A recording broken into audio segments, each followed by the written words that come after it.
in Greenwood and helps take the ideas from the transport team and actually get them in the ground.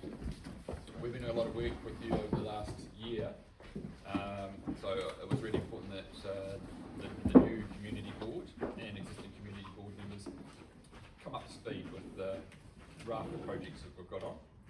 So if you'd like to go through your presentation, we'll keep it moving.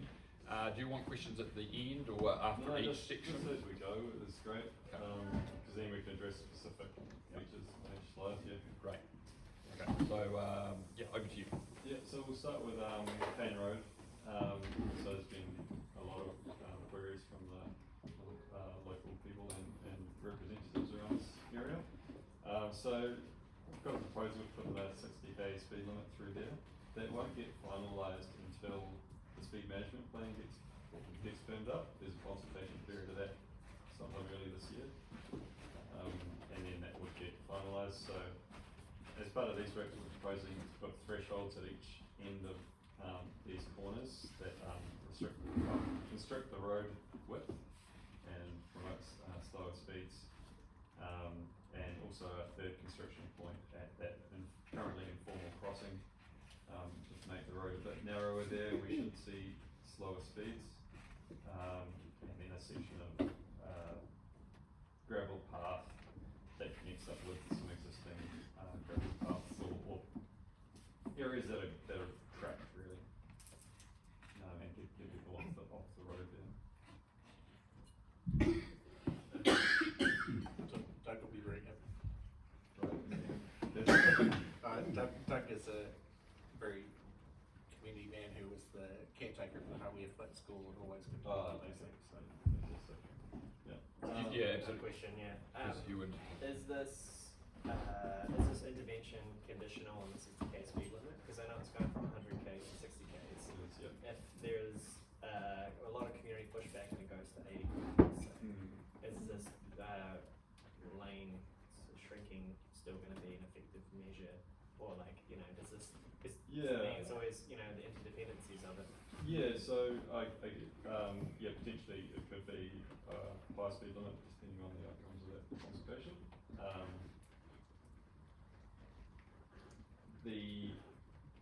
The width of the road won't, like these changes won't. They're not conditional on. Yeah, they're not conditional. Yeah, they can still be done, and it will likely promote slower speeds through there, but definitely from an engineering and traffic safety perspective, preference is to see 60 through there, and I think a lot of the locals would agree. This is what you expected. You at a previous session, you wanted to make sure that you were kept up to date with what was happening with the Kane Road. Yes. It's not I didn't know what to expect, but it seems like a reasonable way to approach it, so I appreciate it. Do you remember Hardware Flat School? Yeah, so Hardware Flat School, so speaking to principal there, we've talked about how there's a lot of parking that happens that push it, like people park right up against the grass verge there in that top left-hand image. You can see there's a silver car park there that's quite far to the left beside the grass. We're proposing to put in timber sleepers that push the vehicles to park actually on a bit close to the road, but that allows a footpath to continue along there, and that'll keep school kids on on that gravel section on the shoulder. So I think that's a really great improvement that we can make there. Just skirt around that corner away from that stop sign, and then also do the same thing, just keeping vehicles in their space and the pedestrian path, and where a lot of school kids come to school on the other side. And then there is a key crossing which will be manned by the school, so those paddles that come out and they can manage the safe crossing of the children there. Nice. In Wānaka Town Centre, there's a number of slides here regarding that. So first up here I've got some pedestrian refuges. So Bronston Street at Bullet Creek, so that's outside the food truck area. There's a lot of people that are crossing there, and there's actually quite high speeds through there as well that you experience as a pedestrian. So the design of the refuge there should once again narrow the lanes and reduce speeds and give people a chance to cross only one lane at a time. It should be a safer result. Dungarvan at... Sorry, just while we're on that. Yeah, sure. There's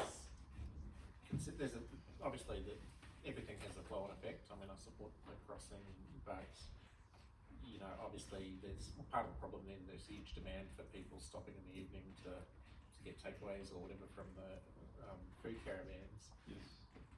So, well, firstly, the impact on parking, but also have other things been considered to address the parking? Like there's a large loading bay there, for instance. Maybe we could put you know, that only applies during the day and not after 5 p.m. So that's available for parking for users of the bands, and equally, I mean, we're not suggesting removing the other traffic light, although we know that's going to stay further up. So yeah, just about those other interventions. Yeah. So these refuges will impact a very small amount of parking. We are trying to reduce the impact on that as much as possible. I will say that a loading zone is actually available for use, someone to go pick up takeaways.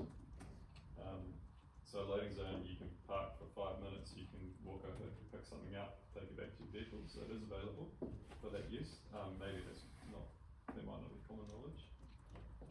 But yeah, I would like to keep as much parking as possible, because it also does make the lane look narrower and reduce speeds.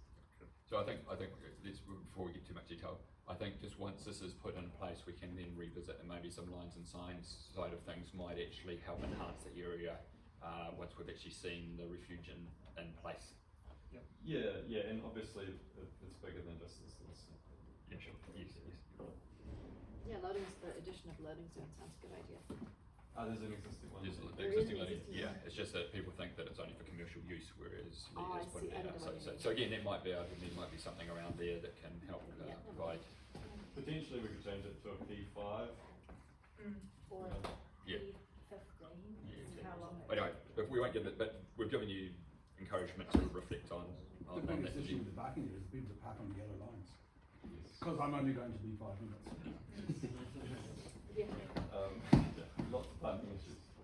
Thanks. So the top right image there, that's Ardmore and Dungarvan.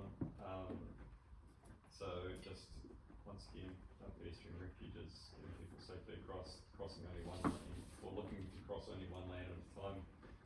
And then also link that northwestern end of the township with the lake.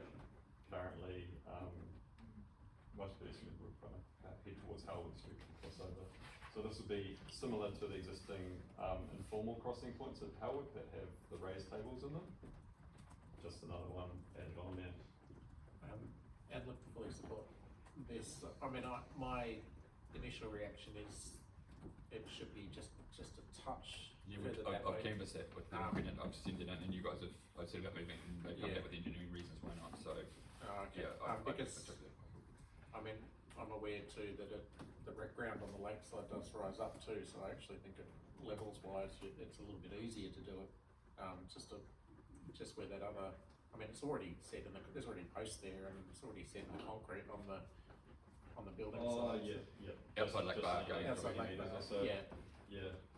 But you can resolve that in the detail contract. I did send that definitely- through to you in that yeah. correspondence that we've had there to consider moving it westbound. But Yes. And the other, you know, and I was conscious that was it John Lee's memorial on the weekend, and Mary Lee had advocated for a mobility parking spot on Garden Street to be accommodated within this Yes. as well. Bit of discussion with that. I proposed, instead of being on Dungarvan, where it would be a mobility spot but it wouldn't actually be compliant because of widths, I then proposed that it could go on the right hand side of that, where those tables are, just to the right. outside Subway, effectively. Outside Subway, yeah. Ish. Strategy team have asked that move it further away, so I'm having that discussion at the moment. What Maybe is I'll that? communicate with Simon around that. Yeah, Yeah, well, it should be part of the parking management stuff that's come back to us as well, because we have had mobility parking, and there's lose a couple, gain a couple, move a couple sort of thing. So I think I'm just really conscious about doing mobility parking just in isolation there. I think that we're on the cusp of having that as part of a broader, are we servicing the township well around that? So if you can come back, you keep that going, Lee, but we need to make sure that it makes sense town-wide and not just solving one problem outside Patagonia and then creating problems. That's the point that the strategy team has made. Let's keep cracking. Are you at Ardmore at McDougall? And then, Ardmore at McDougall, so the northwestern corner of Pembroke Park. Just continuing that the footpath around curve and getting across to the lake as well. Yep. Is there a question here? Oh, it was just about, I'm just recalling something someone raised, about the, swim centre, the aquatic centre, What's further up the road and the park there and how the overflow with the terrace was good. Yeah, that's on the radar. Yeah, absolutely. I was actually there this morning. Okay, good, so for something like a crossing like that, okay. It's not in the program as yet. There may be some budget that we could look at it. Okay. We just have to see how our budget ends up. Thank you. So then we've got Howard Street of actually formalised zebra crossing, and and then the extension on along McDougall Street between Warren and Upton of the pedestrian footpath there. That actually links into the next slide, and then potentially, depending how our budget goes, sealing a pedestrian walkway along the lakeside of Pembroke. Currently there is a design line. If you stand there, you can see the gravel is where the grass is not growing. Without getting into detail, I mean, that design line thing is really obvious in both those cases, so Yeah. the design lines for me, we should be aware of. What's the argument for putting a footpath in? I mean, it's more hard surface, it's more money, it's more. Yeah. Does it need a footpath, or can people just walk on grass? You know, there's a footpath on the other side. That's a great comment. We have had advocacy specifically there around mobility, Okay. you know, there And is retirement villages and aged Yeah, care, that makes sense. and there is the community hub Yeah. directly opposite, and, you know, it's one of the obvious route to town for those people if they're walking from No, that Elsley makes House. sense. So. This is So I do understand. It's a trade-off. the point. It's a trade-off. Yeah. I know why. definitely a little bit. Yeah, exactly. That Ardmore Street line that I've shown there, potentially it might end up being sealed on the right hand side of it, and potentially gravels on the left hand side. What does our budget look like? Yeah, because I think it would need to link, if you're arguing for mobility, it kind of needs to, it can't just be a. And potentially a refuge in the middle there. You can see there's a little gap in the parking on the other side. Potentially a refuge to get people across there. The next one, so this is McDougall and Bronston. So I believe there's been a call for a change in that intersection for a long time. So we're proposing It's called the Lower Cox roundabout, I think. Okay. Yeah. So there will be some changes in the curve lines there, but we're trying to minimise it, squeeze it in. I imagine that larger vehicles would go across the top of the island in the middle, and other vehicles should go around it. It won't be just painted on, it'll be more than that. So there will be a vertical element to that island. With the zebra crossing, I'm Yes. just really, I just struggle with zebra crossings on roundabouts because they require the traffic to stop and then the whole thing can get backed up. Is there an option to not have zebra crossing there, maybe have something further down and just leave the So island? it's quite common to have zebra crossings that allow for one vehicle to come off the roundabout and wait. That's quite a common design element. Busy road. Yeah, there's a busy road. And that's even the more reason here that we need to make sure Well, that we our do, vulnerable but users. it's about where they cross. I Well, it's got to be the design line where it's got to be where people want to cross, because we have a tendency to put them in sort of in no man's land. And if you put them mid-block, you Yeah. do end up with people not using them. Yeah. True. Because this is people coming down from the lake down McDougall. The one question I've got, you've got there on south and east legs, but I can only see Yeah, so that bottom right image, that's the community hub, and there's a crossing just north of Upton. Yeah, so it's not on the leg of the roundabout though, is it? No, it's not. No, that's a, No. so it's a It's zebra actually crossing there on the is a- east of the roundabout, and then further south down McDougall Yeah, the other end of the block. by the church, across the church. Yes, correct. And there's an existing crossing point there, but this is formalising it. So Cody, with the raised Whitford and Cody did. I was just going to say, I hear your point, Nikki, but I think on a zebra crossing, usually it's quite quick in terms of the wait time. It's not like a traffic light like we've got, that there is a delay and there's everyone's sort of back. I'm just thinking Queenstown, we had the same issues on Shotover, the length of it, sort of, Look, I'm conscious, I was just gonna say too, that, I mean, it's, look, I'm pleased that these tools are being considered, because previously we've been advised that pedestrian crossings were only used in fairly high use regular, and intensity areas, like, and they were saying like 50 passengers an hour, walkers an hour, pedestrians an hour or something. That is, so really high regular use things, so, look, I think these are really useful tools. I think we just need to be mindful of the reasons for that, and but I'll take your advice on that. I think they're useful tools. It's just got to be in the right thing, right place. And you're right, there's not many pedestrians in that space, so it's not going to be a constant hold up of the big stream of traffic coming from. You will notice that because it's a raised table, it also introduces that you are coming into the busier part of town, and we expect people to be driving at the speed limit through there.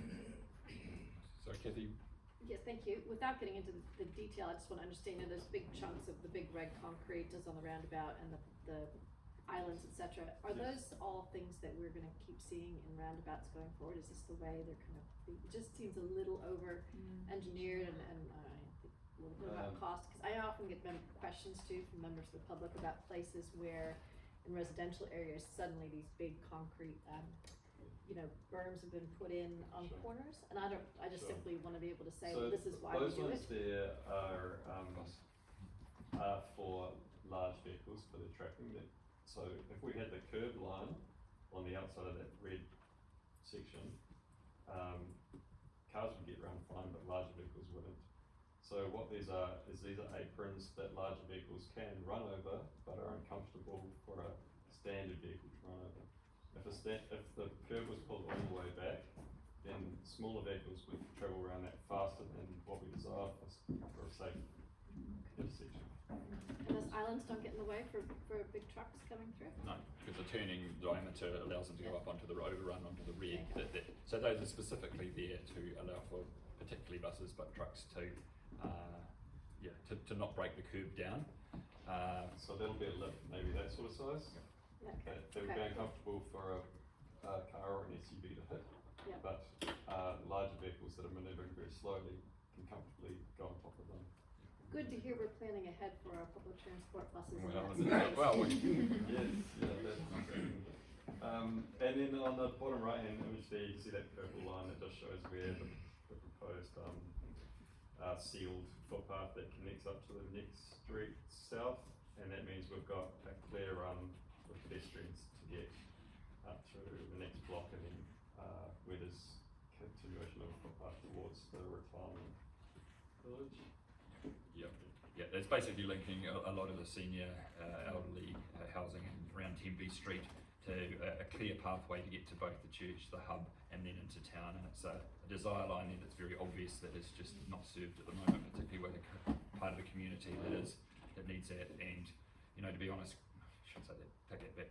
Heather Clay has been a staunch advocate for this for many years, and I hope that Heather appreciates the fact that things do take time, but a lot of this has come from her advocacy to get I will note too that I met this week with a group called, I think, Biking for the Aged or something, the national or international organisation, and they have ordered rickshaw type e-bikes that they can pick people up from Elmsley House and take them for an excursion down to the lakefront, and you know, this is part of the network required to service, you know, that social service, you know, giving those people an opportunity. So that's coming quite soon. Did Helen speak to you?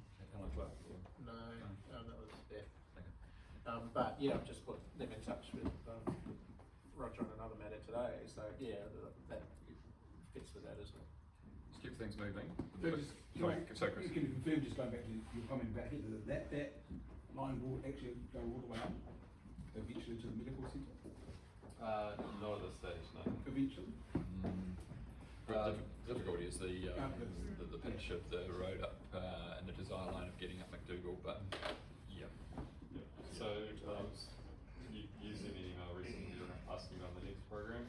So I'm meeting with Kenny Greenwood tomorrow to discuss what our planning and what the big ideas are to work with for the next 3-year plan. So this is a low cost, low risk that was basically set in stone, as we know, about 18 months ago, and I've asked the guys going, okay, I know you're probably pretty excited about what's happening now, but we're wanting to know what's the planning for the next time, because we know we've got such long lead times. Valentine Road, Golf Course Road. Yeah, so that's, so we've just had our temporary traffic management assessment about how we're going to manage traffic when this is in construction. So that's done some modelling, and then we're looking to a safety audit. And that'll be coming in the summer next year. Who's going to think? Interesting looking road though. Yeah, It's called a peanut. Just think of it as a one-way road or a traffic light, and it kind of makes sense. Look, it's great to see this happening, and it's the indication that three parties will align with that in terms of the road construction or not. Yeah, so I'm not sure I can actually say the public forum, but yeah, we are talking to three parties. Okay, so that's the important thing. I mean, we know the constraints here. We know that it's really tricky. I mean, I am conscious that. What would you say to someone who looks at that and the difficulty of a right-hand turn out of Golf Course Road onto Valentine Road, particularly for larger vehicles? What would your sort of response be to that? So larger, this is modelled for up to a certain size of vehicle, and that's why we've got those aprons which we were talking about earlier. And then like the largest vehicles would be advised to go through different routes, Right. rather than coming through here. Is it indication that there's going to be plants in the middle of that on the drawing? Is Yeah, that, that's or is right. that likely to be rollover, or is it actually No, going to that would be, landscape? it would only be only roll over up to that grade. Up to the grey area? Okay. The thing here is that the roads aren't meeting at 90 degrees, but meeting at Yeah. 2 over here and then 2 That's over here, offset, yeah. and you need to join them up, and unless you had a big land take where you can actually bring in everything at 90 degrees, this is your option. Yeah. It's been well produced, we know. Yeah, this. I just wanted to. Okay, let's keep moving. It's good to see that it's continuing to progress. So this is the wayfinding the active travel network as a whole through the Upper Clutha, and in the coloured sections that are not red, those are the ones that I'm going to be asking in my request for proposals for the design of signage. What I've tried to do there is get more design than potentially that I could afford to install, so that once we get pricing for installation of signage, I can keep that going until the budget finishes up. So those are the routes that I've proposed that I believe are most significant and will be most useful for commuters and other active travel. Can I just encourage you to go back to Upper Clutha Tracks Trust and probably Active Transport Wānaka and just sense check this, because it's not the right time and I haven't actually gone through it in detail, but I just want some community group input into that and just to test the thinking around Tracks Trust and Active Transport Wānaka, which is an offshoot of Bike Wānaka that is focusing on active transport there, and there's a couple of people in there that are commuting on this daily, they're running the kids bus, you know, they're doing all that good stuff, and I don't think there'll be wholesale changes, but there just might be some, that little refinement that we go, oh, that's a really good point. Yep. Yeah, so Yep. it's a good, yep, thank you. I can put you in touch with both of them. Okay, thanks. And then the next one that you might not be so aware of is Crown Range passing opportunities. So NZTA have come to the party with some funding here.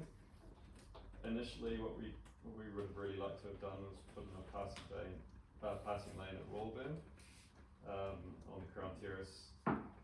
We've done a survey of that and done a very quick sketch of what it would look like, and we've seen that we don't have the budget and the time to be able to construct this in the time frame that the money's available. So we'll be moving to Plan B, which is some slow level bays, and sealing areas that are suitable for pulling off that are currently gravelled. So we'll probably get a slow vehicle bay on the uphill past the chain bay or the yellow container as you're going towards Queenstown. And these sealed informal pull-up areas just make them more attractive to people who don't want to go onto a gravel shoulder. Hopefully we'll see large vehicles, slow vehicles pull into those more comfortably. Come here, park Yeah, here. I actually saw some tourists who had pulled off the shoulder and pulled into the drain today. Oh. Yeah. There needs to be an international sign for slow vehicle bays or something like that, because there's so many of the tourists who don't know what, you know. I'm pleased you're thinking about sealing it, because I think the biggest challenge, and someone who drives a float a lot of the time and would love to pull over, when you've got asphalt and then you've got a lip of gravel, and often the gravel's got, it's just like you'd love to do it, but you're just going to be throwing the vehicle around so much. So I'm not telling you what to do, but it's great to hear that we're going to keep the level there, and I think we'll get far more use from that with signage and really around. good. Yep. So, Yep. Great. Cool. Awesome. Well, Lee, we're coming up to time. Really appreciate you putting in what has been asked for by the community. A lot of these crossing points have been talked about for years and years. You know, we then got them into the budget. We then got design. We're going to get detailed design. We're going to get construction. So it's great working with you. I'm pleased with now looking forward to this new community board can look and say, right, the next low cost, low risk budget period. Let's see what's been talked about from the community, what's on your, I know you've got your spreadsheet and you rank them. Let's have another session soon and start talking about what we can do in another 2 or 3 years' time as well. Absolutely. Cool. Thanks for your time. Awesome. Thank you. Cheers. Well done, mate. Right. I'll pass the management across to To who? Ken. Oh, gosh. Big shoes. Ken, you going to come and join us? No, you're just going to stay there. Oh, yeah. Let's get the parks team up. So we're going to have a broader parks discussion. Thanks, Tony. Thanks for your input today. Really important. I'll leave you to it. Yeah, no, go on. Kia ora, Say Ken. thank you, my colleagues. So we're going to be talking about Mount Iron in the third part, but let's focus on parks in general. And again, it was just, there's been a lot going on, a lot of historical stuff, but people like Kathy and Nikki and Nicola won't have been across some of this stuff, so this was a chance just to brief on the projects that you guys are working on, ask some questions, and yeah, for sure. It's actually great. You said that, Simon, because kind of aligns with our. Can't you guys got the PowerPoint? So I'll just. So what I thought I might just do a really brief history for the new board. So I came on board about 3 years ago, and one of the things that I realised quickly is there wasn't a lot of visibility in the board about parks projects, and so we started doing a parks update. Okay? And there was probably, that one was to give you board members some visibility, but secondly there was probably a lot of projects in one at that time, so we needed to get each other to speed on that. Fast forward a couple of years, that kind of morphed into a community services update, okay, which covered a whole range of things. We got complicated and stuff into that, but today we're just going to give you a parks update, okay. So we'll probably come back and revisit the community services update. We'll check in with Simon later, but in the future. Okay. So we thought we'd just touch a little bit on the parks team and how it works, and that because it's actually quite good context and knowledge. about how we work. So if you look at the first slide, Parks sits in the Community Services Directorate, and there's 4 teams in there: Parks, Sports and Recreation, Community Partnerships, and Libraries. And if you think of those, we're all the outward-facing types of parts of the organisation. Where's Tony? Are you still here? No, he's there. He's put P&I, and often people describe as P&I are delivering the things the community needs to function, sewage, roading, etc. And community services are just delivering the things that the community want in our community: parks, sports facilities, and so forth. That's a really broad generalistic. Yeah, because clearly community services and facilities is a need to have. Yeah, okay. It's a need. Yeah. So And we want. I'm not going to go through these lines on the side. The bit on the right was just to give you a bit of a sense of what we cover in parks. Okay. One thing I wanted to really identify is we work really closely with the sports and rec team. Okay. And how it's often described is we mow, we put the paint the lines, we put the flags in. They maintain and the relationships and the bookings and that with the sports team. So that's a little synergy there. In terms of maintaining our parks facilities, what's good to know for you guys is that we're a really strongly contractor model council. Okay, councils like Christchurch are really internal. They do everything internally, and they've geared up for that with lots of staff and so forth, equipment. We're much more of a contractor model. So yeah, so that's just something to do with respects to maintenance of our asset. Okay. Just flicking through to the next slide, just talking a little bit about how we work. So one thing I wanted to really convey to you guys is that the Parks team is a district-wide team. Okay. Thinking Queenstown, Wānaka, Kingston, so it's a very much a district-wide team. Okay. We have got people based in Wānaka. Okay. There's a couple of things I wanted to note about that. That's a reflection of the council's flexible working arrangement. Remote people being able to live and work in different places. And as a manager, I've really promoted that. We want to really embrace that. And as a result, we've got actually quite a number of people living in Wānaka on the Parks team. So what people immediately jump to is that they're focused on Wānaka things. They are not, and that's the message I wanted to give you, they're district-wide. Okay. But in saying that, because they're based here, they drive past things, they see it, they know it, and so forth. They live in it. They pragmatically sometimes we apply those people to those areas because it makes sense. They know the area, they live near it, this whole range of things. So we do apply pragmatic things. So I just wanted to let you know that that's one of the key things. We work district-wide. So that's a really basic introduction to the team. So moving on to the next one, I thought I just wanted to focus on a couple of projects and give you an update on a few that are going on, just to get a sense. And some of you will know about these, okay, so I might be covering a bit. So probably the first one, Kat will jump in there, is the Wānaka Lakefront Shared Pathway. Okay, you guys have probably got that. This one is probably a bit of a focus area at the moment. Okay, we're right down into the detailed design element of it. Okay, so we've had a concept design, okay, which gives us a bit of a sense of what we're trying to right down to the detailed design. This bit enables us to price that, and if we wanted to go out to tender, we can have really clear specs for our contract, and that contract us, any potential contractor. Okay, the focus on that, because it's not a budgeted item in the LTP, the focus was getting to it to a point where we can QS it and prepare and put some sort of good figures forward for the next LTP round, okay, which is just sort of starting about now. Okay. Alternatively, if we had a lot of money, if we had a bit of a wash up of unspent funds, we could possibly look at that. But I can tell you now, I'm not anticipating funds of that quantum in the parks budgets, so it's probably more of the former, looking towards the LTP. Let's touch on Wānaka Lakefront Stage 6, so we're calling it the Stage 6. Okay. So the Wānaka Lakefront Development Plan was produced a number of years ago and had 5 stages in it.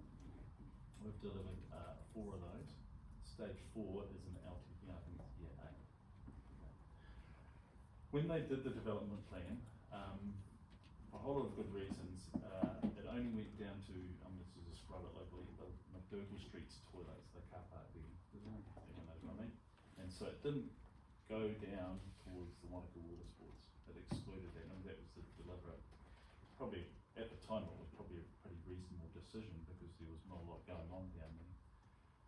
Times have changed, and there's a lot of development down there, a lot of pressure down there, and so last year we brought back a discussion to this table, and we said, do you think we should have a look at our stage 6, and the direction we got from the board was, yes, go away and start planning for that, thinking about it. So what I'd like to tell you guys is that I've asked Brian Pringle, our Parks Planning Manager, to actually take that in and lead that work. What we're going to do is we're going to bring back a workshop, probably when we're thinking April, May time? April, May time, and we're going to sit down and start just working with you guys around some scope. With projects like this, creep is really big, okay? So what we want to do is really define that scope, what we're working on, and make sure we're hitting the mark in terms of what the board is saying the expectations are. One of the other directions we got from that previous workshop is low cost, retain the sort of character we have down there. We don't want anything big and elaborate, okay? So probably getting everyone on the same page what that means, and that any of the items are actually outside of that understanding or within it, so, yeah. So we'll come back. I think people get scared when they Pardon? hear, people get scared when they hear the term development plan, but it's a structure plan really. We're identifying where you park, where you walk, what stays green, where the trees are, where playgrounds go, so it's, just conscious that we be careful with the language we use sometimes. Yeah, and so I guess that's why we wanted to come back and workshop and things, we want to actually get ourselves on the same page. Thank you. The other one I just wanted to bring up is the Ely Point succession plan that's in the implementation form. Mr. Connie, you would have seen an email hopefully this morning. For the new board members, we worked on a number of succession plans last year. The Ely Point was Wānaka-Upper. We got that signed off roughly about September, October last year. Okay. It's a 60-year plan. Okay. So it's pretty hard to visualise it, you know. But the thing is, we kicked off straight away, because one of the things that often happens is people often comment something like a succession plan or plan comes in play and we don't implement it. What I'm telling you is we're straight into it. Okay. Has anyone written down Ely Point just recently? Been around, you've got it going in there? Yeah, you've got it in the photo. It's quite a dramatic change down there. It's really opened it up. It's, you know, I was down there in the weekend. I was like, wow. So at the moment, there's no tree removals. It's more planting and getting ready for the removals and things. So, on that thing, we've got Mount Iron Reserve. I'm not going to. Maybe do you want to touch on that in this particular forum, or just we're going to talk about it in the next one? Yeah, just to say, I guess that we'll discuss trail planning in a moment, but that's not the only thing going on the reserve. There's ongoing work around the ecological enhancement and understanding where the values and opportunities are on Mount Iron for the ecological values. And also we need to come back around with the governance conversation as well, that was discussed by the board last year. Do you want to touch on blue plan? Yeah, so Blue-Green Network Plan, you might remember that Jeannie presented this to the community board last year. So it's now been out for engagement, and changes are being made, and we'll be bringing that back to this forum for a discussion, and then on to council for approval of that plan. Maybe some more than interest items. Down here, the Glenstone track. Okay, there's a bridge on there, and you guys might know it. Certainly Simon will know it's in the loop section. Yeah. Yep. So that's up for we're going to actually replace that. The CSE detailed design, but probably what you guys need to know is that the team targeting sort of a June, July replacement. So that's the time frame they're focused on. Just a bit of background for that it used to sort of just be there's no bridge there. And then the track's trust put in a bridge, and then the track was upgraded, and you know, now it's got to step up again, and it's just sort of iterative, but just to reinforce that the track trust was given that bridge and put it in, Yeah, so I if you can arrange. Where did it come from? Down Central Otago, I think, it was given to us by somebody. And yeah, just reminded if that could at least be discussed with the Tracks Trust about what the What future happens of that. with the future Yeah, of that because it's bridge? just a Yeah. span bridge that they can put on a truck and leave it somewhere else, might be able to repurpose it. Yeah, so it's going to be a widening. Yes, Because yeah, it's quite narrow, it's very it's narrow. very narrow, which is widening and a lengthening, because at the moment it's, the river course is cutting into the Yeah, abutments. that's one of the right, drivers. yeah. So it's a lengthening of the bridge and a widening. The other one that was probably kicked off last year was Nina, you would have been one of the community staff. She's really busy in the community, tapping into all sorts of groups and so forth. But she removed a whole lot of trees in that Peninsula Bay, okay? And that planting is underway, and so one of the things that was, I wanted to put this on here, last year there was we do lots of social media in the council, okay? And I had to check this number because I thought it was like a bit surprised myself, but the media team advised us of the most looked at piece of social media in the council, and it was this item here. It had a staggering amount, 848,000 views. Yeah, dude, yeah. I was like, so what surprised me is that was the most, I guess what I'm saying to you, that work really sparked some interest in the community, and probably wider, you know, so it was really. And probably the other one, maybe more, maybe, I think you might know about this, go to it, sorry if you don't. Peter Fraser, this is, here, the playground out here, that's scheduled for renewal, it's on the renewals program, okay? We're just sort of starting, it's not for a couple more years, but we're just starting those conversations now. The community, Hawi community centre just reached out to us, they're talking about incorporating some adult fitness sort of equipment into it, and so we're sort of building them on that. And so we're just, it's really early stages, we're just sort of starting to make it around that. So that's on the program. But it's still probably, delivery is probably a couple of years away. So, Yeah, this is perfect. This is exactly what we want. Well delivered, Dave. Yes. It's really given us a nice sense. Team, is there? Yeah. Just a quick question, I'm thinking of a project, the Stars in Your Eyes, Wānaka Musician Society musical playground, that they're doing themselves. I mean, it's that, you know, self-funded, but I'm wondering what that relationship is with council in terms of when they go and. yeah. The last time I spoke to them about that was that they were, the last Stars and Rise last year was their main fundraising event. Where I believe all profits were going to go towards the musical playground.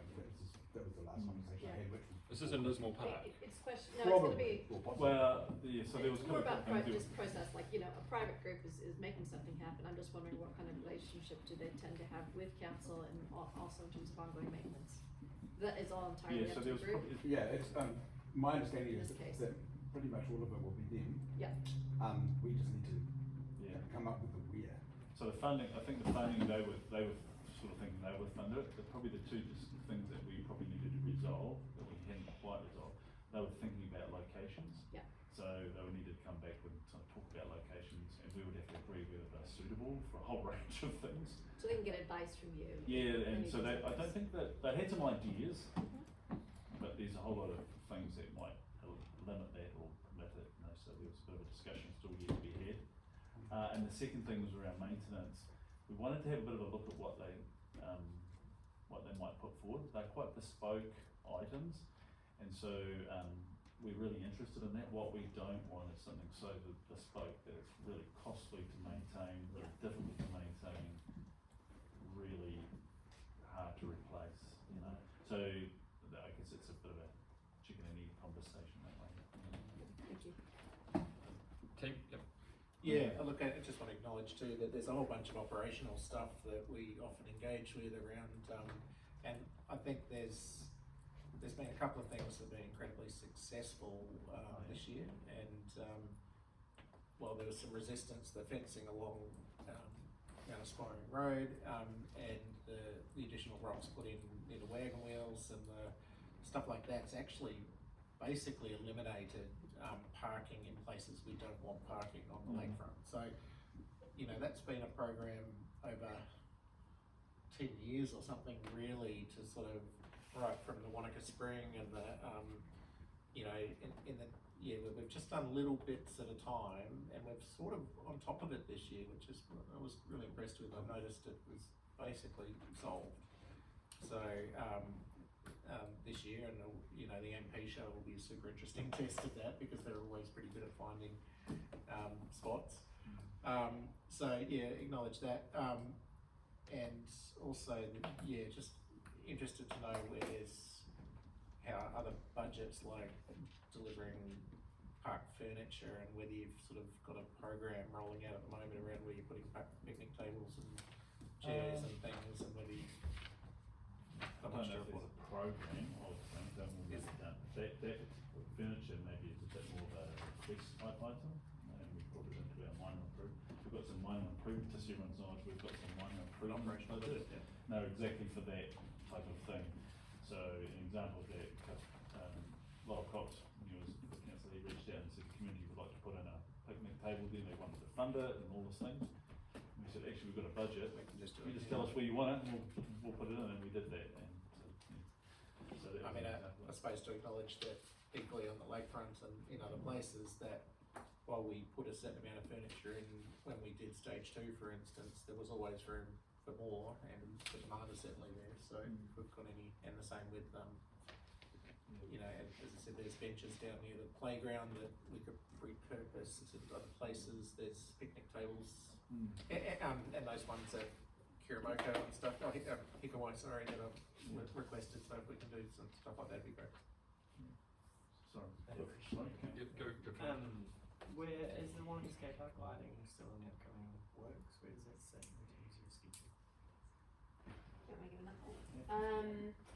Yeah, so we are aiming for an install date in autumn, but we're just in the middle of recruitment at the moment, so it's not confirmed. I'll be It's in the schedule. I'll be upfront about that. I'm really watching the cost on that. Right. Okay, and looking at what the cost comes back on that in terms of the lighting is really complicated. You know, often people think of lighting as in terms of putting lighting in the garden. You know, but lighting at that sort of sense is quite different. So I'm really watching the cost on that. So we'll just see how that plays out. I'm hoping that the current things is something favourable.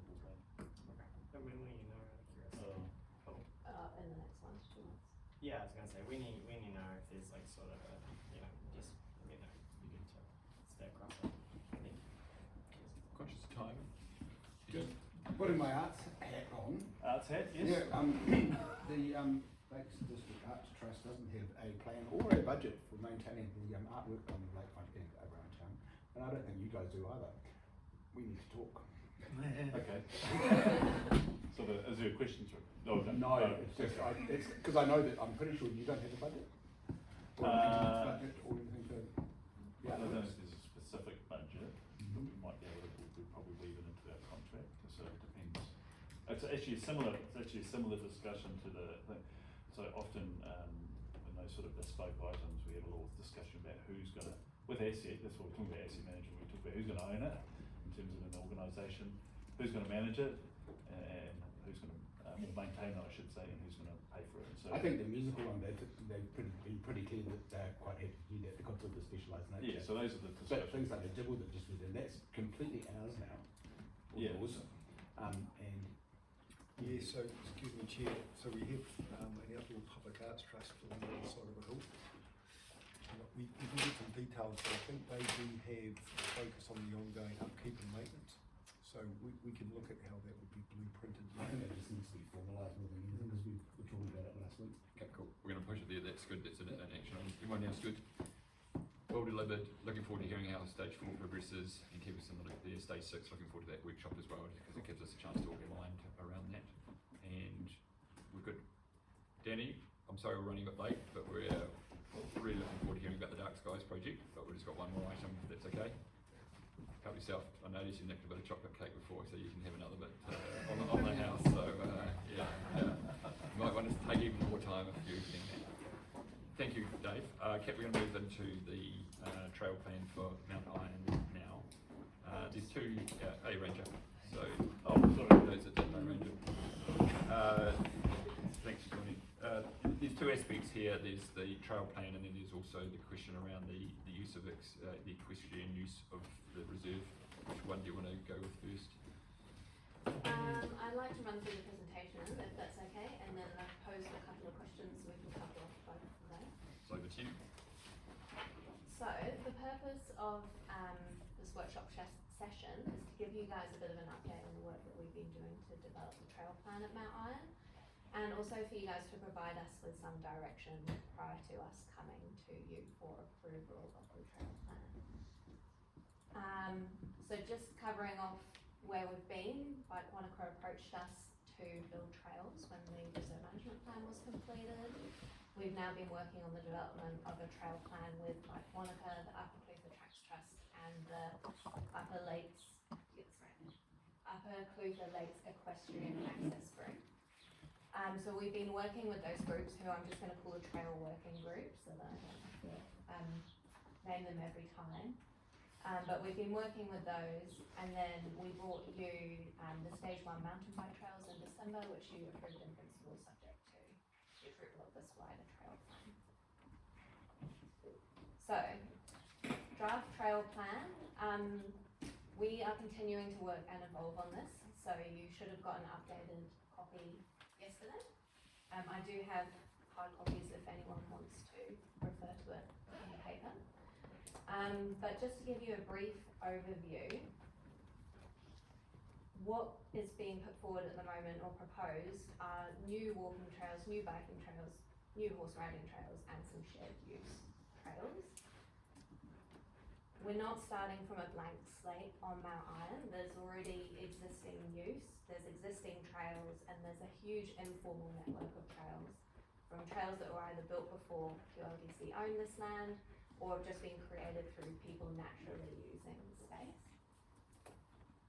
So what we're moving to in here is most of the 5K Mount Iron loop, as people call it, remains as is, walking, and that is unchanged, but it's adding in some new trails and formalising some of the more informal trails.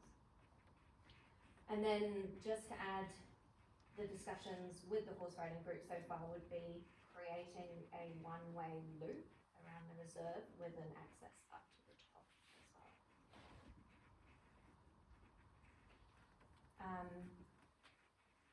All I would add as well is that this is ongoing, so even before we bring that back to you next time at a meeting, I expect that this will change and continue evolving. And then just quickly, so we've discussed this before, but this is being informed by the Direction Reserve Management Plan, Kaitahu values, the ecological assessment, landscape assessment, engagement with the relevant groups. All of this is ongoing work that's slowly informing and evolving what you're seeing here on the map.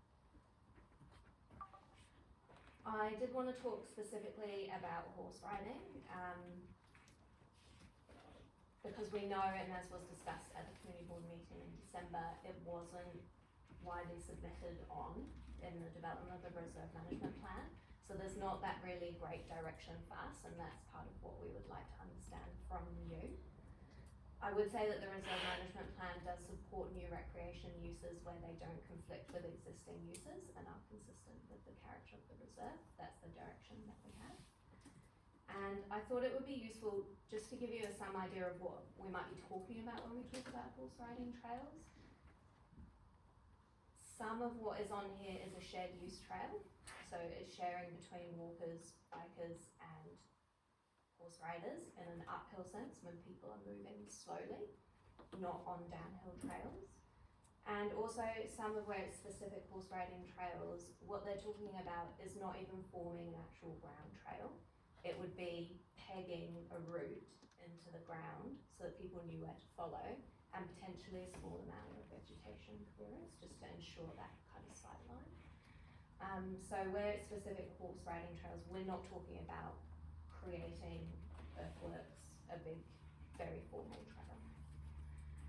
And I would say that there are the potential for user conflicts. That's the same with any conflict, even between walkers or bikers, that will always exist on any shared use trail.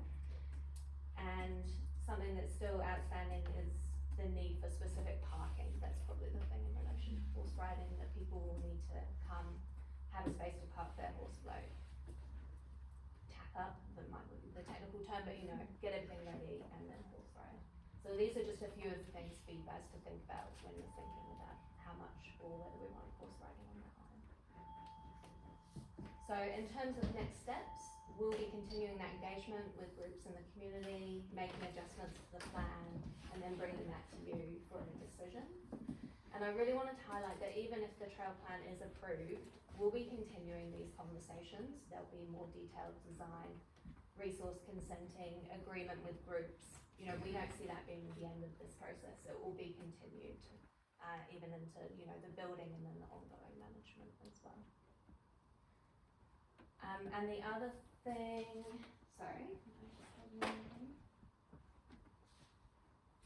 I just wanted to note that, so your approval of the trail plan wouldn't mean that tomorrow someone's going to go out and build all of those trails. The idea of this is to have a long-term view and to guide as groups come along and they want to build trails, to work towards something that can work as a whole, even if pieces are built over time. So there will be more work on the staging and how that develops and what the appetite is and funding of different groups.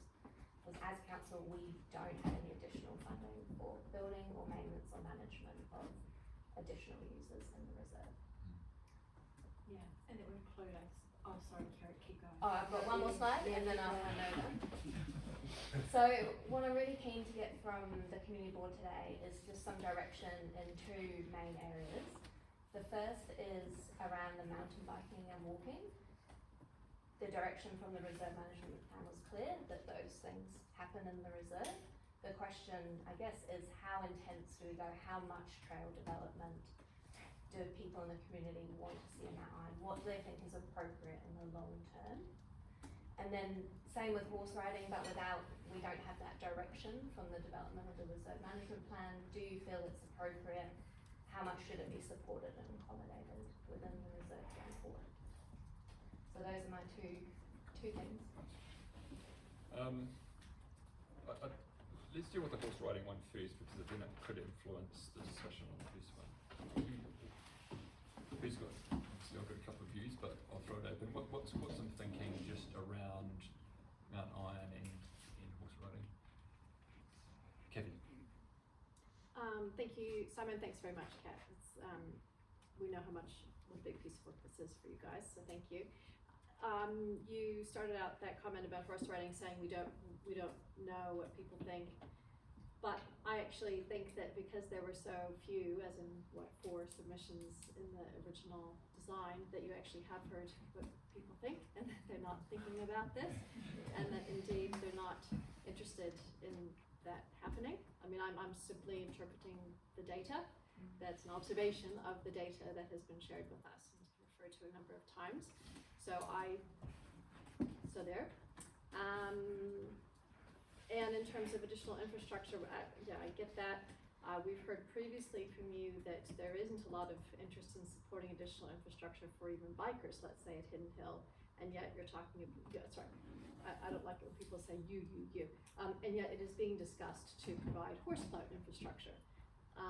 So that to me seems at odds with each other. So, and indicates perhaps the whole wide spectrum of infrastructure that a variety of users might be, after over the years. So that's just a comment about Could I just potential. clarify? Sure. Sorry, when I was talking about horse riding infrastructure, I wasn't suggesting that council would be funding that. It would be up to the group if they chose to fund that, in the same way as other groups may also want to fund infrastructure for activities. Fair enough. I guess I'm aware that other groups are also requesting some support for infrastructure, and the answer might be exactly the same, but I guess, again, it's just an indication for us of the fact that these questions are going to come. So those are my comments about horses specifically. I have others on the broader thing. Thank you. Yeah, a little bit different. I have 2 kids who do very different activities to the norm, and they're not catered for in many places. One is horse riding, the other is motocross. I know. So, look, Need some I think it's really important that we don't get in this thing of catering just for the masses, just for, we want all kinds of people to be able to thrive here and do the things that they want to do. So I don't think just because people didn't submit on the plan, it doesn't mean there's not an appetite. For a start, we know that. It's about whether the whole lot can be accommodated safely. So I would hate to think just because I'm sick of hearing this actually, that just because people didn't submit on the plan. There were submissions on horse riding. It is catered for in the plan, and if people have proposals that they want to bring them in, we need to consider them. So I'm supportive of it, especially if it's a low, the horses will form the trail themselves, right? That's what happens with horse riding. And it'll be obvious where those trails are because they'll also be shut along the way. So people will know if they're on the wrong side.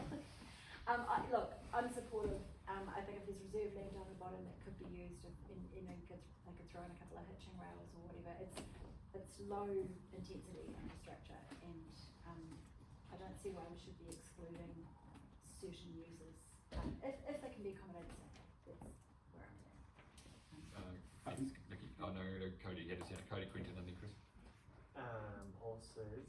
I remember when we were commenting on the reserve management plan for this, and we were talking about horses, and we were basically saying what felt comfortable was having horses for like events a couple times a year, maybe, or having a day where horses can get up and Mount Iron, and it felt like people could be aware. There was a lot of foresight, could be celebrated, it could be a part of it, but it wasn't necessarily like every day there would be, like a random horse, and we had this constant conflict with other user groups, or potential conflict. So I think that's where I still sit on it, like it's nice to have it accommodated in the thinking and have, like an event or two occur, versus it being, I think it feels quite difficult to integrate all the time. And yeah, that's why I still sit in that position. Thank you, Cody. Yeah, thank you. And I think the important part of that policy making was the bit about conflict, and that there'll be different views of conflict, but a perceived conflict is a real conflict. There are people, walkers, rightly or wrongly, can be intimidated by horses, and regardless of whether the horse rider feels that is the case or not. And so I'm a little bit, I'm uncomfortable with it everyday use of, and I take Cody's view that I'm open-minded to trail ride events with horses, and I think that's actually something worth exploring, because a couple of times a year where you could actually just informally use part of the reserve for people to park their floats and someone leads a trail ride, I think is actually has potential. I do have concerns about multi-use tracks that include, one of the policies also, I think indicated that track things for different purposes, not just all jammed in together. So I don't think the shared use, particularly bikers, walkers and horses, is that feasible. And I can't think of it, I was trying to think of an example where horse riding was integrated really effectively into a high use recreation area. And the only one I can think of is or two in fact, and they're both in Huranui. One at Hamner Springs, where the forest has actually got different types of, they're single use trails, if you like. There's walking, there's horse riding and biking, but they're separated within a network. And the other is up on the St James. They've actually, parallel to the biking and walking track, there is a pegged line, like a pole line for horses. But once again, it's separated deliberately. They don't require as you indicate, didn't build anything other than hosting it. But once again, that comes back to the managed trail ride model. I think pretty good. Yeah, I just, with regard to the little bit that I know about some horse riders in town, and not some, it's a small, very enthusiastic and vocal group of people, but the overriding thing that we had, and this is going back to Quinton, is that everything needs to be safe. So bikers, walkers and horses, and dogs. And the number of times that you hear about people complaining about dogs that are loose on Mount Iron or even being lost. A dog and a horse, 99% of the time, they don't mix very well. And generally it's the horse that ends up causing, so the dog might initiate the issue, but it's the horse that reacts in such a way that it becomes unsafe for more than the dog and the horse. So I like the idea, as we said in the plan, that we would have maybe the occasional horse event and that sort of thing. I even can tolerate the track around the outside of Mount Iron, kind of following the active travel area if you like, but I wouldn't want to see them going up over the top or anything like that. I think that starts creating common issues with too many people in place at the same time. Thank you, Chris. Nicola? You don't have to know. We don't have to know, because we're not making a decision. Good start. Yeah. I think that's fair. I mean, Could you ever trial it? I mean, because you're not putting in too much infrastructure, is there a chance of trial? I feel like it's a bit harsh and like, no, because I agree with both sides, so, but Event-based, I suppose, would be trialing. yeah, Can I? Yeah. I've always been an advocate for event-based horse riding, and that hasn't changed. And I'm not trying to parrot, but it was something I came in with. That I'm really not sure that this is going to get as much use as, even you've said it's going to get low use. I think it's going to get even less than low use. It means people have to come in from wherever their horse is in to come into an urban environment when you're spending your whole time probably going out from urban environments. To park the horse, to go around and do it. I think there's this romantic period that people want to do it once, and then they'll go, that was all right, but logistically it was it wasn't that great. So what I'm concerned about is spending a lot of time and a lot of effort to put in some fixed side of things without actually running a trial. And I do think that an event I think it'd be awesome. It'd be awesome to be able to say 2 times a year, it makes sense, it's well publicised, it's well led, and if from that it's like, actually we got this wrong, you know, we were overrun, it was great, people want to do this, because it's easy to ask a question, would you want to ride on Mount Iron? And that's different from, are you going to? And I just don't think that are you going to is going to work. The second, I'll come back next to you.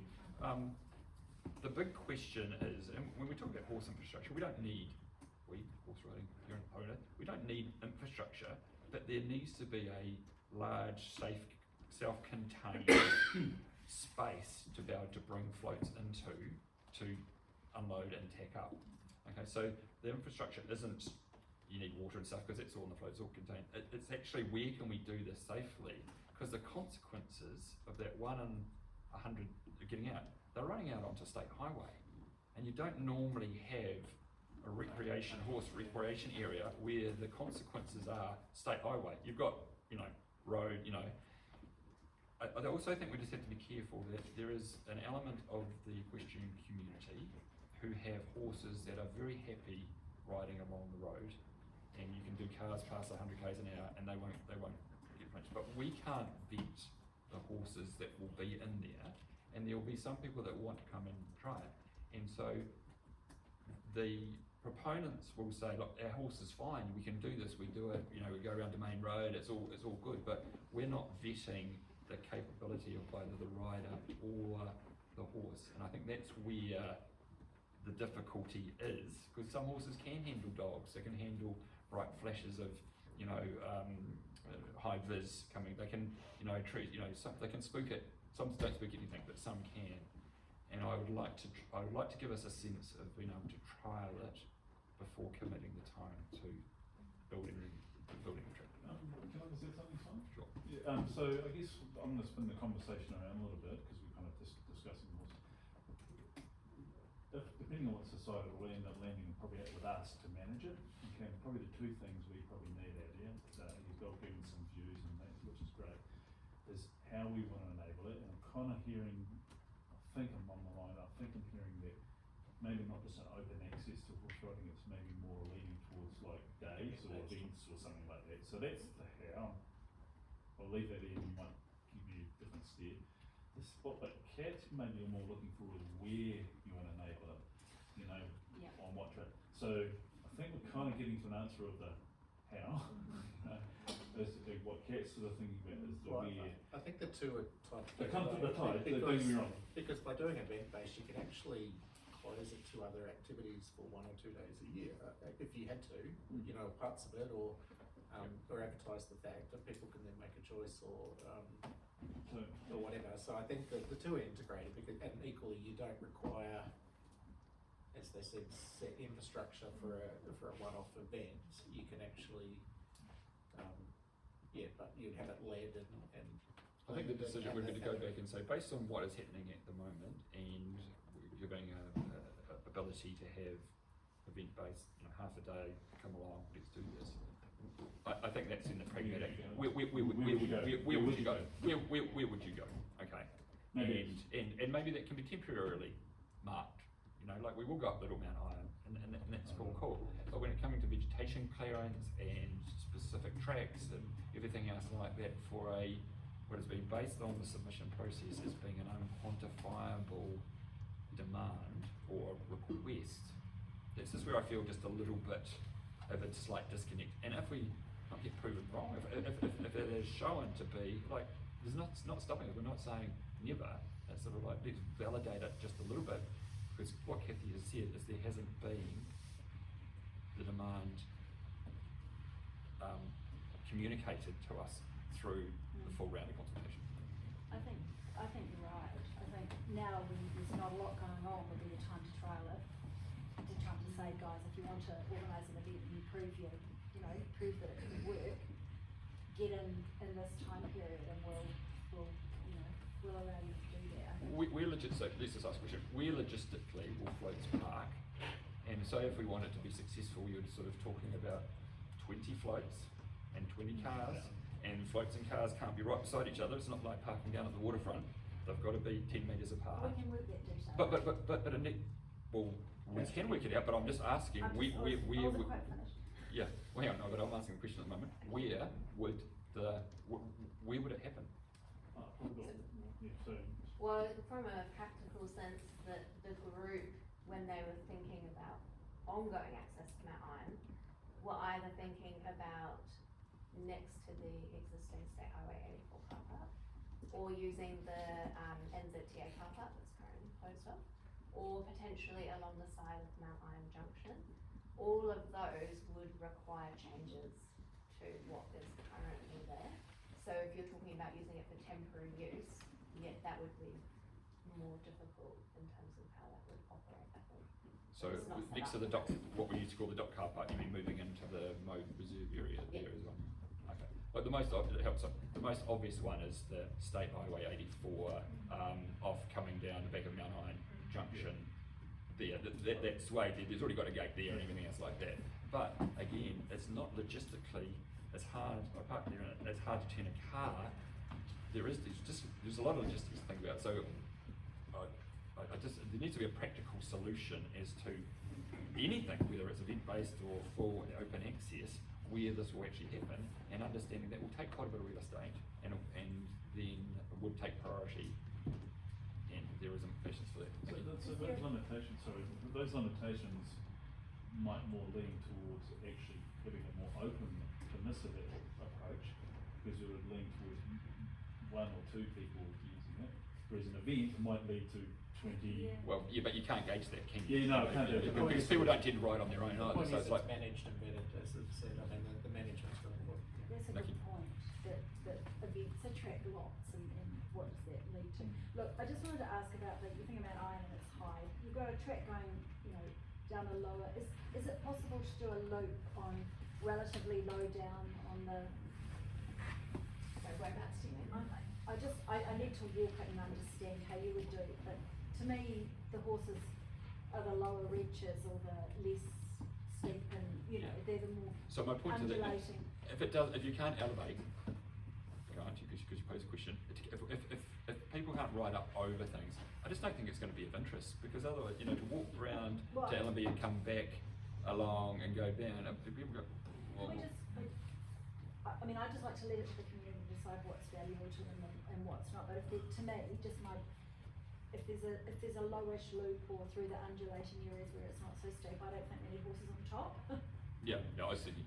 But sort of down in that easier terrain, and if there is a loop, there's not a lot around. I mean, maybe there is, I don't know, but it would be nice to cater for that use.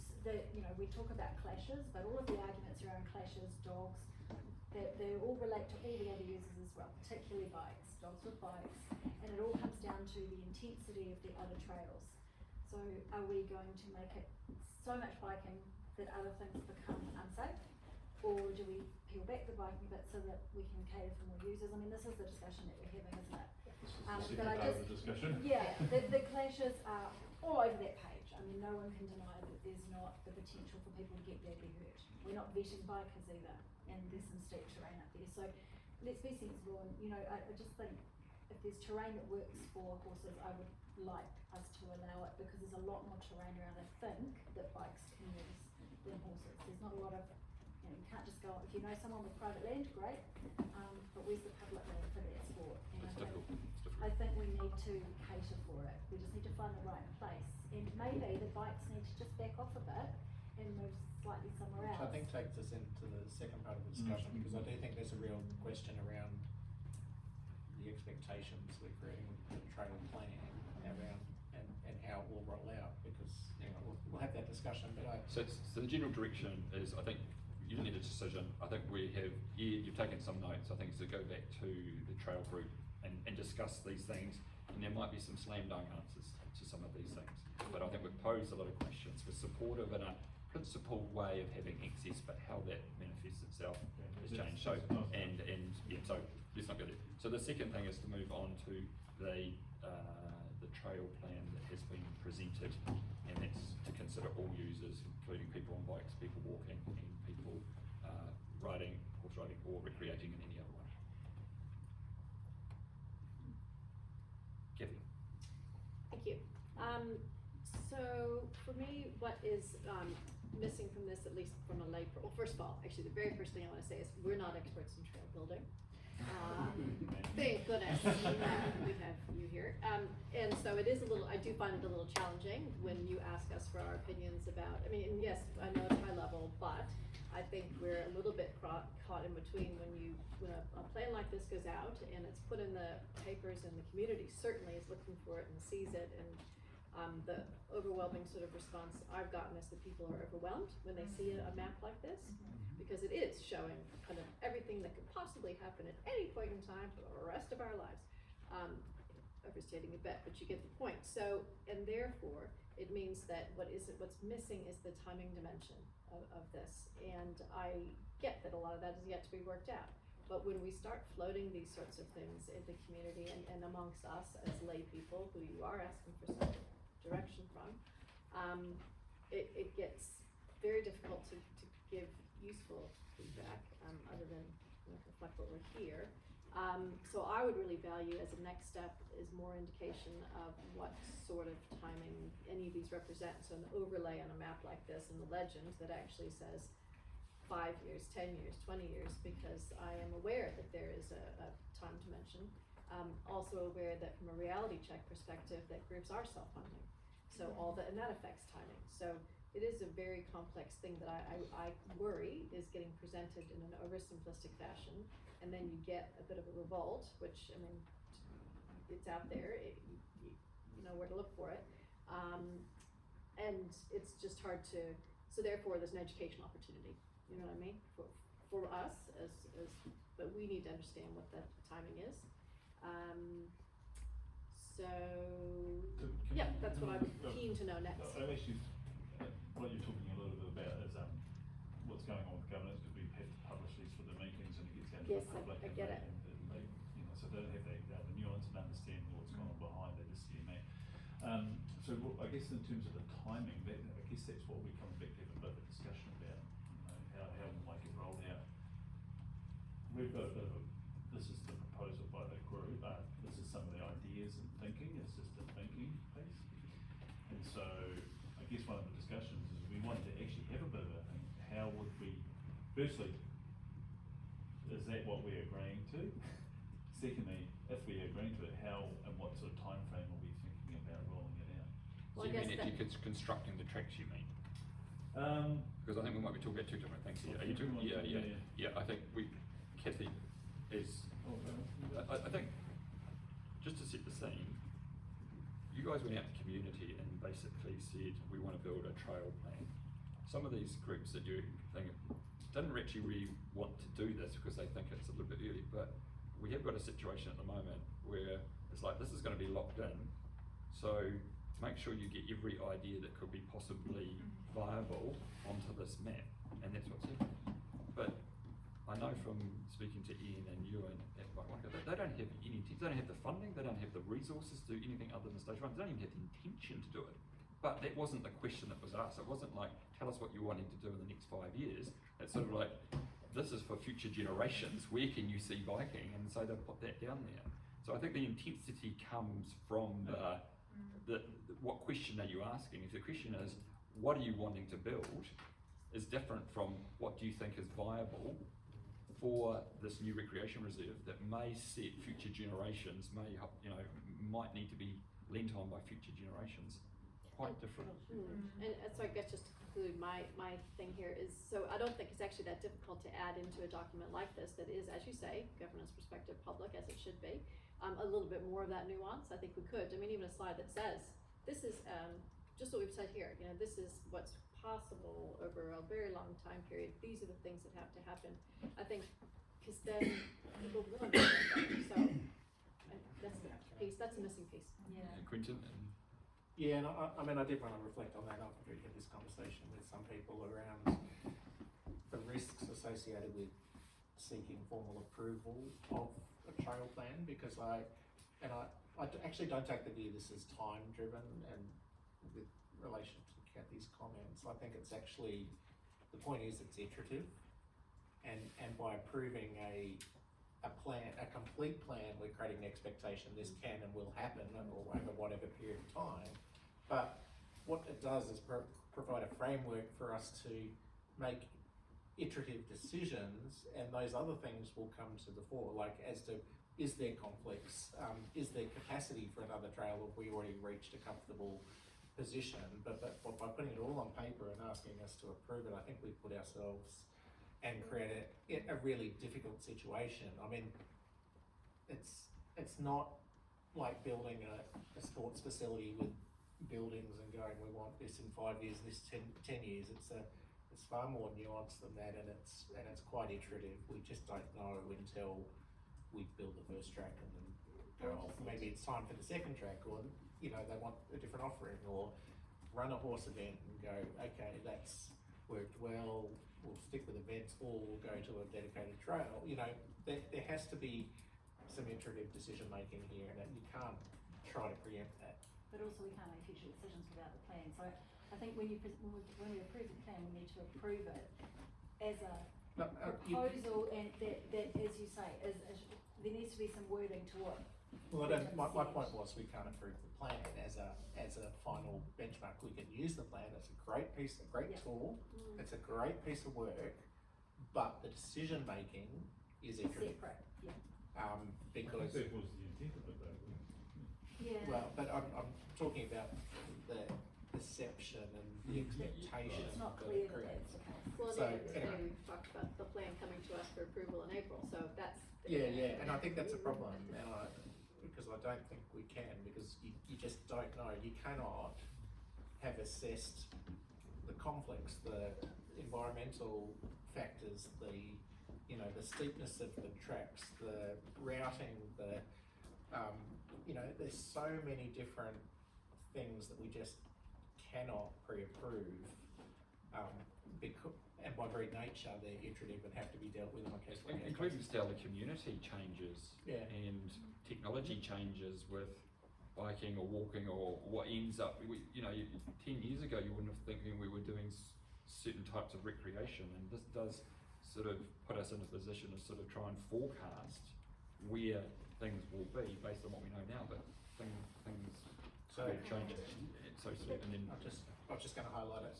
When you bring it, if you brought it to the board, you might look at the wording of it, because I don't think approving it's going to be very helpful. I think noting it, saying this is where we've got to consult with the groups, and then acknowledging that trails can be dealt with within that framework. Yeah. so Steve, So I was going to, the intent of the draft trail plan was for us to bring the community together and get all of their input into what their aspirations were for that site. And for us to pull that piece of it together, to you all some visibility of what that looks like. Not around overall detailed design decisions or anything around that. It's about that overall visibility, getting some direction, and then us going back with some direction and putting some more detail and some statements and some fish hooks in there that can ensure that the next version meets the needs of the community. My only comment would be less is more. Yeah. At this point. But I think also we can look at this and say, in principle, we approve what we will use this as a document moving forward. But I think we need to get a prioritised list of what do you need in the next 12 months and in 5 years. And so each time we can come back and say, that went really well, we can add another trail or two more and do it in a step process. So what has been helpful with this key down here, the colour names on this map, rather than what type of trail, so caused by, would it have been helpful to you guys into that iterative thing? Is it said stage 1, stage 2, 5 years? Would that been helpful? No, I that's think so, not- because I don't think we're not determining, it's not up to us to determine the priority, Oh, because okay. it's, Yeah. and I think that the very fact that the bike club have already put a proposal on the table to be assessed in the context of the reserve management plan, and you can use this as a tool to help assess whether that's viable or not. You know, but I don't, as I said, I don't think we can assume But you guys we should be. to us about the timing, we need to get some visibility about the timing, and Well, I'm not I think sure the how to timing, do that. I think the timing's irrelevant. Because Doesn't that No, need to come from I them? think that From the you have to provide a framework for decision making as opposed to, we're not delivering all of this plan, we don't know who's gonna come to us with money or with a project. These projects aren't even necessarily ours to own. So I think we need to, what we need to focus on is the decision making framework as to Yeah. how the iterative decisions are made. And who makes them, because are Yeah. you wanting, if we have a plan, then you can say, our decision's done, and you can approve things based on this.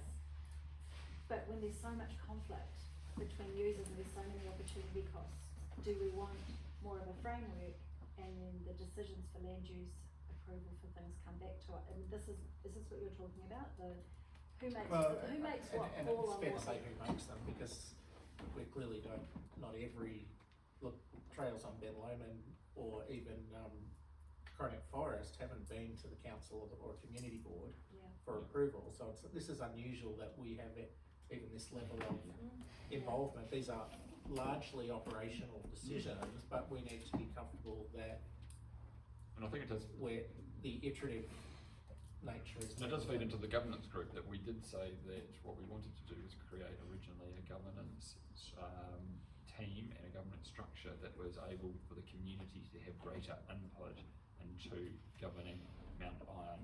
That was always one of the key principles which I pushed, and I would say it would be sitting at that level rather than every time saying, well, you know, we'd like to put one more walking track just up around there, and it comes to the community board. I mean, there's not really precedent for at that level of a reserve management plan coming in and getting those individual pathways signed off. Because we need to get this right, we need to get the principles right, and we need to get the principles around conflict between users right, because that's the thing, you don't want it to be a case of we've got this plan and things might change and staff might, make decisions around conflicts, but first in, first served. I think we need to be aware of what might happen in the future, and so it is important to get this right. Okay, if what you want is a plan where you can make decisions and it doesn't come back to the community, or is it a thing where it gets reviewed every 5 years and the community has more input that way, the whole community? How does, So Chair, I was going to say, I think it's a combination, and your point is resonated quite heavy. It's not about us and them and us. We've worked really closely with this community board, and some of you are fresh to that, but the principles are set out in the RMP, and you've touched on that, Simon. And if I look at the work we've done with the Coronet Forest, Quinton, we did take it to community services, and we had a principled approach, is what you've all touched on about the network. And that principle is pretty much, and we joined by one of our neighbouring members of the community here today, was about making sure we understood all the moving parts, very sophisticated. So, what do the neighbours need is different to the trail user experiences of everything you've covered. And I think what we've achieved is we've stuck to the timelines of the RMP being adopted and then bringing back these conversations. And it's picking up what Dave and Kat have said and being requested through your wall, we then need to just continue to evolve it, because separate to trails, the sophistication is, we have the environmental sector, we have the ecology, we have just those that just want to be left to the preservation of walking their dogs. So there's many facets and layers, and we won't land it all here today, but your points are well made, and our coronet experience has also led, which has been led with these three and our colleague Brianna, around making sure each and every party's understood there is a compromise at some point. And I think that's one of the elements that you've all covered off well. The principles are all outlined in the RMP. They are. That specifically says you can't put trails in, you got to look at conflict, you can't create conflict between walkers and bikers. I mean, it's specifically. We have. But it's not, it's, one of the difficulties we have with this is it's, the scale, it looks really intensive because you put it down and look at it on an iPad screen. Well, no, and because the the lines are exactly the same lines as the trail size of the trails when you zoom in, so they are about scale. But we have conflict this whole conflict thing I think has been, Well, you're talking about horses, sorry, you've got the same yeah, but thing. horses is an inanimate, there's different, it's a little bit different because we're talking about So another. a pig speeding downhill on a bike. No, it is because one's got a human in charge and one's an animal that has no other we're control. all And I think, animals. and if I can assist here, I mean, I think that, the fact that people have intensively used sticky forest walkers, stop walkers and dog walkers without any significant conflict, people don't like walking down the bike trails on Ben Lomond because they're really steep and uncomfortable to walk down. So, the perception, and that there's going to be this conflict everywhere, it's just not the case. But these guys are the experts to be able to say, you guys are the experts to be able to say, you need to put a little bit of an uphill there, so you're entering this zone, or we're creating a design principle, so when you're entering this area, everyone's going to be going slow. I mean, you guys are the experts at that, and you're working with Upper Clutha Tracks Trust, and with, like Wānaka, on the ground, going up to the sites, looking and sort of saying, this bit here is, I'm not sure how we can, we've already got that as a principle, but it's not our job as a community board to start operationally deciding Well, we've which got to tractors. understand whether it's possible or not, and when I look at that, the number of crossing points and the number of shared spaces, we can't tell, we're being asked to make a decision, but it's really, I can't see where Which it's is why up. the decisions need to be Intuitive. and based on detail. Yeah, but it is important to get this first plan right, because it will be related to so why you did I just approve think it, so Because I think that creates an expectation that this is going to be the outcome when we just don't know that's the case. I think what we need, what I would like to see is more understanding of what you're gonna do at those crossing points. What does it look like? Cause at the So moment that's they're not, everywhere. that's distinctly Everywhere. operational, that is Don't Don't way, give me way the down the operational operational governance role. thing, sorry, but it's out, no don't, because the plan says that we cannot create this conflict. There are to be minimal shared spaces, it has to be safe, that's the policy, we approve things based on the policy. Unless I can see that things are gonna be safe, I'm not gonna hand it over and say, I'm just gonna assume that it's gonna be dealt Exactly my with. point, because we can't I want prove to this see what and it's gonna because look we don't like. Now, know. that doesn't mean for every junction point, that just means that you explain to us how that could be managed in a section. Take a circle out of it and go, yep, there's 2 crossing points there. This is what that would look like to Well, I mean, manage. that's what you live and breathe every day. Yeah, So yeah. you So just need to put it, just say, give us a little picture, these show are the, us what it looks like, you know? Yeah, How it can absolutely, be. and happy to pull a piece of it like that together, or And take I it think on site and because the talk you community through that. is talking to us And about it. that comes back to that's operational BAU for us and what we're doing with Yeah, across exactly. the base. And we just need to see that you're doing it. We don't need to design it. We don't need to tell you what to do. We just need to know that it's possible. I think And there's the walking forest standards example is and really biking useful. standards and horse standards that we have to meet and adhere to and work through that. Yeah. The Nail that out. Coronet Forest That'll be great. example is really useful because I'm in a conversation 3 or 4 years ago that these two both had one thing in common, that Mount Iron and Coronet Forest, is that they were opening up for the first time for recreational opportunities. They had a broad number of interested parties and, complex range of issues. So, and they both, we've looked at them both in similar, but the fact that they've, got some revegetation, they've got some, 12 kilometres of bike track already built up there, which hasn't gone anywhere near governance decisions. It hasn't ever come to a council or community board or even the Arrowtown for approval, but it's been done within the framework of the broader thinking and planning, you know. So, yeah, and those decisions will continue to be made on that basis. And just for clarity, Chair, the community services initially, and both offer challenging environments, right? So with the coronet, it was a former forestry site. So when you get your point, Chair, expertise on the ground, that's some of what the influence needs to be because of the terrain we deal with, for example. The other point, and you've touched on it, is the future use of technologies. We're already seeing through the eyes of Stephen and many of our team, the pace and speed that an e-bike can go is quite a bit different to an inner slog. So even within the, the discipline of cycling is quite a different experience. Now we've got groups saying, can we have separate spaces for the e-bike experience to the inner slog? So we are And starting. that's why that iterative thing will, it will. The principles. Kate, I just want to bring you in. You've been very patient. Yeah, I just wanted to make a few points. So what you're saying about conflict, that is absolutely the conversations that we are having, as Simon said, with the Tracks Trust and Wānaka and the horse riders. We're out there looking at those things. How can we resolve this? And that's kind of how some of this has evolved and will continue to evolve. And yeah, as Stephen said, part of it is going to be what happens on the ground, which is BAU. But the other thing I wanted to just talk about is, what I was keen to get some direction on, and the reason that we've kind of moved towards developing this trail plan is we could have just added things as you go, and then you find you actually haven't created something that works for the whole reserve and for all users. And so there has been, I think, a lot of value in the conversations that we've been having, trying to find something that works.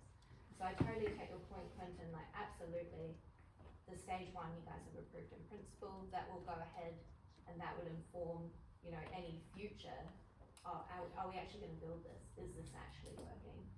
But the idea of this was to bring those groups to have that one conversation rather than, like you said, a first in, first serve, having that overall view about what might even be possible. And so I guess what I was keen to get direction on is, if this all got built in the long term, is this what we see the future of an iron being? Is this realistic and supported, do you believe, or is this going beyond what we think is reasonable for the scale of the reserve? I think it's going beyond, but I think we need some input from the other, because there are other principles in the plan that haven't been dealt with yet. So we need to hear back from the ecological, and we need to hear back current side of things, and we need to hear back from iwi as well on their values and how that all plays out. Because a lot of this is taking part in a significant natural area, landscape, whatever, I've forgotten the terminology, but how can we do that? And and yet in other areas we'll go, oh no, we can't do anything on there because it's a significant natural area. Why the exemption here? I think there's some stuff to be worked through. I think it looks really intensive, and I don't think that's just because of the plan. I think that it's relatively to scale. I'm really uncomfortable with the intensity at the moment, but Kathy's got to go. Do you want Yeah, just to answer your question, Kat, I think, and I know this probably is a frustrating answer, but it is about the iterative. I mean, I don't know that we can say. I mean, I do. My general gut sense is yes, it's a lot. I feel overwhelmed. That's what I'm hearing from people about. Imagining this, even if it is 20 years from now, that's a lot. even greater population.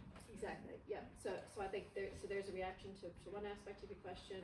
I think the answer really is the iterative thing that Quentin's raised, because that's the only way this is ever going to, in reality, unfold, is iteratively. So the dilemma becomes, how do you represent the potential in the face of iterative? And I think a lot of that is actually in your narrative and your storytelling. So it's the communication about it more than what's on the actual. Or create expectations, right? Yes. That's the problem. So the alternative view is, I don't think it's too intensive. I think it's a recreation reserve which is being used for recreation. There's been huge community desire from bikers to use that. I know that Bike Wānaka only have the funds and the inclination and the desire to only do stage 1 at the moment. Everything else is basically being asked for as to where it could potentially go to. To be honest, I do think it's intensive. I do think it looks intensive, but when you're actually out there, as I am, walking around that, and I sort of see, and particularly because these new trails and stuff will be designed completely different. It will make the current 5K loop look like a huge scar because it is really wide. You can drive 4-wheel drives up there and stuff like that. Whereas we know that the current track building will be far more surgical. It'll be designed in a way to be very sympathetic with the environment and stuff like that. So I don't think it's intensive, but I could imagine a member of the public looking and going, holy shit, I'm going to walk up Mount Iron next Monday and this is going to be the case.